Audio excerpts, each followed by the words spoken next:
جیسے ہی ہم نے کھانا کھانا شروع کیا تو میں نے اس عورت سے کہا، یعنی کہ ذوالفقار کی بیوی نے جو وہ عورتیں تھیں ان سے کہا کہ آپ لوگ بھی کھانا کھاؤ۔ اس نے کہا ہم نے کھانا نہیں کھانا، کھانا تمہارے لیے ہے، بس یہ ایک ہی آدمی کا کھانا ہے۔ میں نے خوب پیٹ بھر کے کھانا کھایا، پانی پیا، لسی پی، اور ذوالفقار کہتے ہیں کہ آپ لوگ یقین نہیں کریں گے، وہ جو کھانے کا ذائقہ تھا وہ آج تک میری مسز کہتی ہیں، میں نے اتنی ان کی ایج ہو گئی ہے، میں نے آج تک وہ کھانا نہیں کھایا، ایسا سالن کا ذائقہ کبھی بھی نہیں کھایا۔ جیسے میں نے وہ کھانا کھایا تو ان عورتوں نے فوراً سے اس کپڑے کو تہہ لگائی اور کہا کہ اب ہمارے جانے کا ٹائم ہے، بس ہم لوگ جا رہی ہیں۔ وہ اسی راستے سے، جس راستے سے آئیں وہ اسی راستے کی طرف جانے لگی۔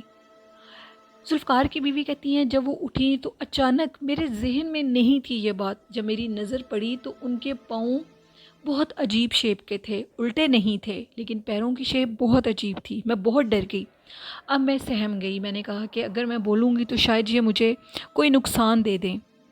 اس کے بعد ایسا ہوا کہ اس کے بعد میں نے کیا دیکھا کہ وہ جو عورتیں ہیں وہ جس راستے کی طرف سے آئی ہیں وہ اسی راستے کی طرف جا رہی ہیں۔ جاتے جاتے میں نے ایک اتنا عجیب منظر دیکھا کہ وہ جو دو عورتیں تھیں وہ میرے سامنے، وہ جو درخت بنے ہوئے تھے ان درختوں کے پاس جا کر غائب ہو گئیں۔ میں بہت زیادہ ڈر گئی اور میں نے ڈرتے ڈرتے یہ سوچا کہ ان عورتوں نے مجھے کوئی نقصان نہیں دیا، اب مجھے ان کے بارے میں کسی کو بتانا بھی نہیں چاہیے۔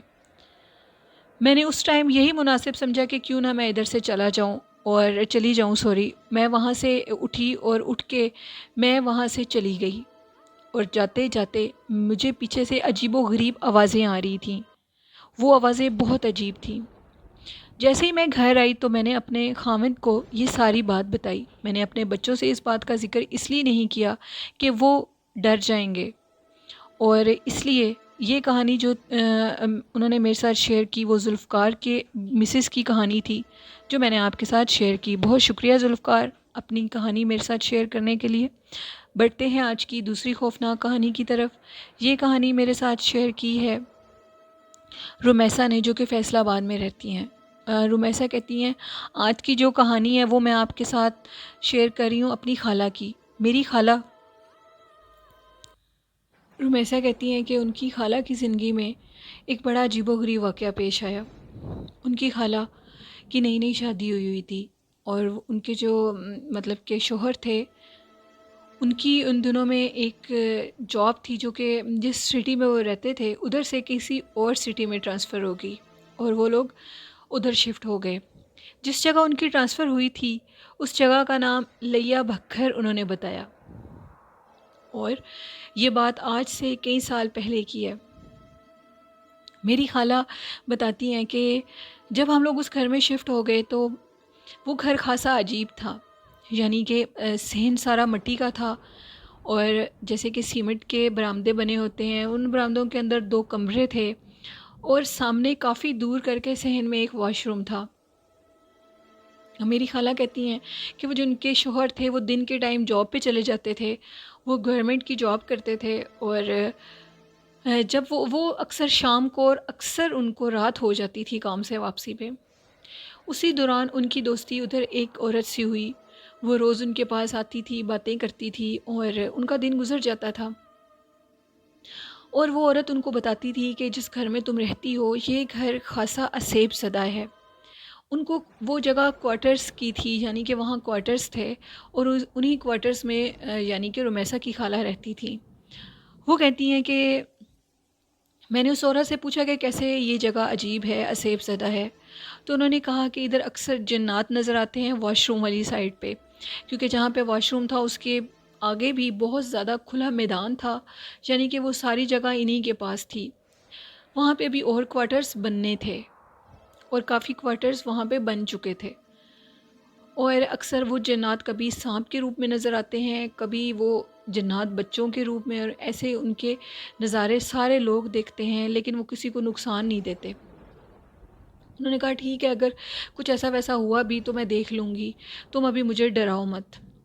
ایک دن رمیسہ کہتی ہیں کہ ان کی خالہ کے جو ہسبینڈ تھے یعنی کہ ان کے شوہر، وہ کافی رات کو لیٹ گھر آئے، ان کی آنکھ کھلی تو ٹائم کافی زیادہ ہو چکا تھا۔ انہوں نے ان کو کال کی، انہوں نے پوچھا کہ آپ ابھی تک آئے ہی نہیں ہیں، جس پہ انہوں نے کہا کہ آج میں شاید رات کو لیٹ آؤں اور اذانوں تک میں آؤں گا، فجر کی اذانوں تک، تو میرا ویٹ مت کرو اور دروازے کو اچھے سے لاک کر لو باہر سے۔ وہ دروازے کو انہوں نے دروازے کے لاک کو پھر جا کر چیک کیا، انہوں نے دروازے کو لاک لگایا اور وہ واش روم میں چلی گئی۔ جیسے ہی وہ ان کے واش روم میں ایک زیرو کا بلب جس کو بولتے ہیں انہوں نے وہ لگایا ہوا تھا۔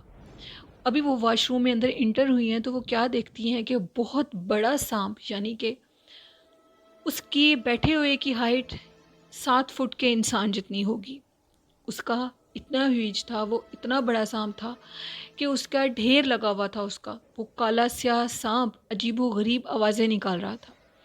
میری خالہ نے ابھی 2 قدم اندر ہی رکھے تھے واش روم میں کہ ان کی چیخنے کی، چلانے کی آوازیں شروع ہو گئیں اور وہ بھاگ گئیں ادھر سے۔ انہوں نے جا کر اپنے روم کو لاک لگا لیا اور فوراً اپنے شوہر کو کال کی اور ان کو یہ سارا ماجرا بتایا، جس پہ انہوں نے کہا تمہارا وہم ہوگا، تم نے اس عورت سے یہ باتیں سنی ہیں، وہی تمہارے ذہن میں آ رہی ہیں، تم دوبارہ جا کر دیکھو ادھر ایسا کچھ نہیں ہے۔ جس پہ ان کی خالہ نے کہا کہ میں نہیں جاؤں گی، اگر اب میں گئی تو وہ ہو سکتا ہے وہ سانپ مجھے جان سے مار دے، وہ مجھے کھا جائے، وہ بہت بڑا سانپ ہے۔